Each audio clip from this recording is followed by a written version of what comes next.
Assalomu alaykum, xayrli kech. Quroq naqshda tikishni o'rganishni boshlaymiz. Birinchi o'rinda bizga lentalarni kesishni o'rganib olishimiz kerak. Bizga kerakli asbob-uskunalarimiz lineyka, ruchka, qaychi kerak bo'ladi. Unda boshlaymiz. Materialimizni bo'yiga kesib olishimiz kerak. Birinchi o'rinda bo'yi va enini aniqlab olamiz. Mana bu tomoni bo'yi deyiladi, ya'ni nima desa bo'ladi shuni. Materialni chiqaradigan firmalar mana bunaqa qilib belgilab qo'yadi o'zi. Shu yerni kesib olib tashlashimiz kerak. Enini bunday tortganda jingalak bo'lib qolaman bu yer shunaqa cho'zilib qoladi. Bunaqasi kessangiz tikib bo'lmaydi.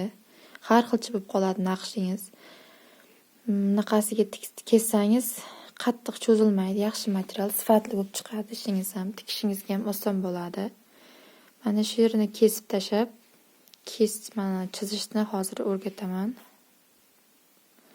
Bunga lentamizni eni 3 cm bo'lishi kerak bizga. Lineykani o'zi eni 3 cm. 2,5 ham, 3,5 ham bo'lib ketmaslik kerak. 3 cm, 3 cm aniq qilib kesib olish kerak. Naqshlarimizni tekisligi ham shunga bog'liq. Katta mayda chiqishi ham bittasi katta, bittasi mayda bo'lib qolsa, yakanda stikasimi, joynamoz stikasimi qo'shishga juda ham qiynalasiz. Asla qiyin bo'ladi. 1 metrdan ko'proq meni materialim kesishga qulay bo'lishi uchun 2 ga buklab olganman. Xohlasangiz 4 ga buklashingiz mumkin. Agar uzunroq material bo'lsa 4 ga buklab kesib olaman men. Endi mana lineykani qo'yib, ruchka bilan chizib keyin kesib olamiz. Mana men chizib oldim. Xuddi mana shunday qilib 3 cm dan bo'lib chiqish kerak. Hammasi hech siljib ketmasin. Iloji boricha yaxshilab ushab, shunaqa chizib, keyin kesib chiqasiz bularni.